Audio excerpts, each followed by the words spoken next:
Hi guys, ഞാനിന്ന് എൻ്റെ നാത്തൂനെയും കൊണ്ടൊരു ഡേറ്റിന് ഇറങ്ങിയതാണ്. ഞാൻ വീട്ടിൽ പോയി നിൽക്കുമ്പോൾ എന്നെ പൊന്നു പോലെ നോക്കുന്ന എൻ്റെ ചക്കര മുത്തായിട്ടുള്ള നാത്തൂനാണ്. അപ്പം ഞാൻ പുള്ളിക്കാരിനോട് പറഞ്ഞു, എന്തായാലും ചേട്ടനില്ലല്ലോ, വാ നമുക്കൊന്ന് കറങ്ങിയിട്ട് വരാമെന്ന്. ആദ്യം തന്നെ ഞാൻ സുഡിയിലേക്ക് കൊണ്ടുവന്ന് പുള്ളിക്കാരിനെ ഡ്രസ്സിങ് റൂമിലേക്ക് വിട്ടിട്ട് ഞാനൊന്ന് പരതി. പക്ഷേ എനിക്കുള്ളതൊന്നും അവിടെ നിന്ന് കിട്ടിയില്ല. ആദ്യം തന്നെ പുള്ളിക്കാരി പോയിട്ട് ഒരു ജീൻസും ഷർട്ടൊക്കെ ഇട്ടിട്ട് വന്നു. എനിക്ക് ഇഷ്ടപ്പെട്ടില്ല. പിന്നെ പുള്ളിക്കാരിക്ക് ഇഷ്ടപ്പെട്ട ഒരു ടീഷർട്ടും ആ ജീൻസും കൂടി ഇട്ടുകൊണ്ട് വന്നു. അതും എനിക്ക് ഇഷ്ടപ്പെട്ടില്ല, ബട്ട് പുള്ളിക്കാരിക്ക് ഇഷ്ടപ്പെട്ടു. എന്നാൽ പിന്നെ എടുത്തോന്ന് പറഞ്ഞു. അത് കഴിഞ്ഞപ്പോൾ വേറെ എന്തെങ്കിലും വേണമെന്ന് ചോദിച്ചപ്പോൾ എനിക്കൊരു ക്യൂടെക്സ് മാത്രം മതി എന്ന് പറഞ്ഞു. അതും എടുത്തോളാൻ പറഞ്ഞു. അങ്ങനെ ഒരു ഗ്രീൻ കളർ ക്യൂടെക്സ് ഒക്കെ എടുത്ത് ബില്ല് ചെയ്ത് ഞങ്ങളവിടെ നിന്ന് നേരെ ഫോറം മാളിലേക്ക് വിട്ട്. വെറുതെ ഒന്ന് കറങ്ങി അടിച്ച് നടക്കാം, എന്തെങ്കിലും കഴിക്കാം എന്നുള്ള സെറ്റപ്പിലാണ് പോയത്.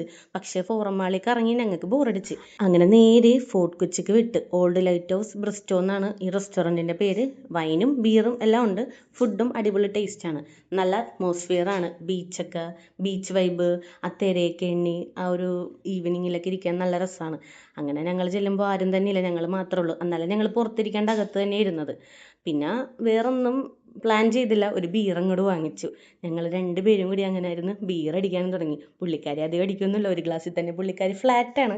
എന്നാലും ഞാൻ നിർബന്ധിച്ച് ഒരു കുപ്പി അടിപ്പിച്ചു. അവസാനം പുള്ളിക്കാരി പെട്ടെന്ന് തന്നെ പറയാം. 2 ഗ്ലാസ് ബീർ അടിച്ചപ്പോൾ തന്നെ പുള്ളിക്കാരി ഫ്ലാറ്റായി. ഒരു ഗ്ലാസ് ബീർ മാത്രമേ ഞാൻ അടിക്കുള്ളൂ എന്നും പറഞ്ഞാണ് വന്നത്. ചിന്നുവാണ് എന്നെ ഇവിടെ കൊണ്ടുവന്ന് ഇങ്ങനെയൊക്കെ കാണിച്ചത്. ഞാൻ കുലസ്ത്രീയായിരുന്നു, ഞാൻ അങ്ങനെയായിരുന്നു ഇങ്ങനെയായിരുന്നു, എൻ്റെ ചേട്ടൻ ഇങ്ങനെയൊന്നും ഞാൻ ചെയ്യുമെന്ന് അറിയാൻ പാടില്ലായിരുന്നു. അതായത് എൻ്റെ സ്വന്തം ബ്രദറിൻ്റെ കാര്യം പറയുന്നത്. പുള്ളിക്കാരൻ അറിഞ്ഞപ്പോൾ തന്നെ പറഞ്ഞു, ചിന്നുവിൻ്റെ കൂടെ അല്ലേ പോയത്, അപ്പം നീ പെട്ടെന്ന്. എൻ്റെ വീട്ടുകാർക്കും അറിയാം ഞാൻ ജീഷ്മനെ കൊണ്ടുപോയ ജീഷ്മനെ പെടുത്തിയേ കൊണ്ടുവരുള്ളൂ. എന്തായാലും ഞങ്ങളുടെ വൈബ് ഒരു അടിപൊളിയാണ്. സത്യത്തിൽ ഞങ്ങൾ സംസാരിച്ചിരുന്നാൽ ഒരുപാട് കാര്യങ്ങളുണ്ടാവും. ആക്ച്വലി ഞങ്ങളൊരു 5:30 ആയപ്പോഴാണ് ചെല്ലുന്നത്. അവിടെ നിന്ന് ഇറങ്ങുന്നത് ഒരു 8 o'clock ഒക്കെ ആയി. അത്രയും ടൈം ഞങ്ങൾ വൈബ് അടിച്ചിരിക്കുമായിരുന്നു. അതുമല്ലാണ്ട് ഒരു 6:30 to 7 ഒക്കെ ആയപ്പോഴേക്കും പുറത്തേക്ക് കാണാൻ തന്നെ നല്ല ഭംഗിയായിരുന്നു. എങ്ങനെയുണ്ടായിരുന്നു ഇന്നത്തെ ഡേറ്റ്?